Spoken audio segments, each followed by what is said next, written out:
হ্যাঁ রে, তোর বাবা সেই যে ফাটাকে স্কুলে দিতে গেল, এখনো তো বাড়ি আসলো না।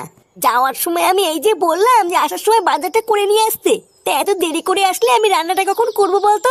পাকনা গজিয়ে গেছে গো, পাকনা গজিয়ে গেছে। তুমি তো কিছু বুঝবা না, আমি বেশ ভালোই বুঝতে পারছি।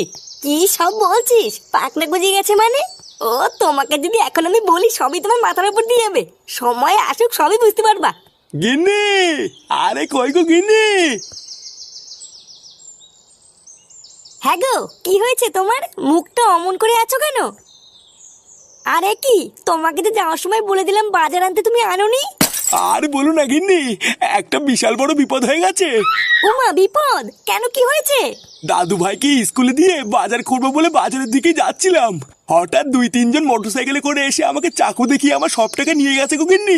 ওমা, সে কি কথা? হ্যাঁ গো গিন্নি, আমি কতবার হাত পা ধরে বললাম দাদা ওটা আমার বাজার করা টাকা, ওটা নেবেন না। জানো, ওরা আমার কোনো কথাই শুনলো না, চাকু দেখিয়ে আমার সেটা এক লাথি মেরে আমার সব টাকা নিয়ে চলে গেল। কি বলছো কি? তোমার কোনো জায়গায় লাগেনি তো? না না, আমার লাগেনি, কিন্তু খুব জল তেষ্টা পেয়েছে গো গিন্নি, একটু জল দাও না। হ্যাঁ হ্যাঁ, আমি এখনই দিচ্ছি, তুমি দাঁড়াও। বাজারের মাঝখানে চাকু দেখি টাকা ছিনতাই করেছে? বালছেড়ে ক্লাবের এলাকায় এত বড় সাহস কার হতে পারে? না, বাড়াই ব্যাপারটা তো ঠিক হজম হচ্ছে না। আর এটাকে একবার ঘেটে দেখতে হবে দেখছি।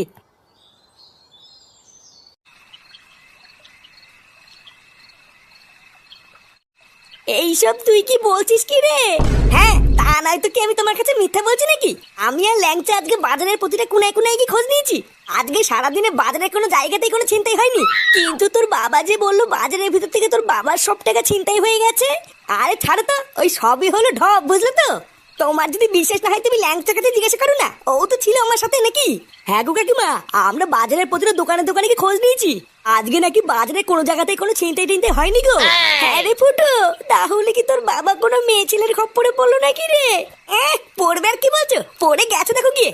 ফাটা সেদিনকে বলছিল ওর স্কুলের ম্যাডামের সাথে নাকি বাপের হাবভাব খুব একটা ভালো না। বানার বাল আমার তো মনে হচ্ছে ম্যাডামের সাথেই লটর পটর করছে। তুমি চাপ নিও না, কালকে সকালবেলা ফাটাকে স্কুলে দেওয়ার জন্য একবার যাক, তারপর আমিও যাচ্ছি পিছন পিছন।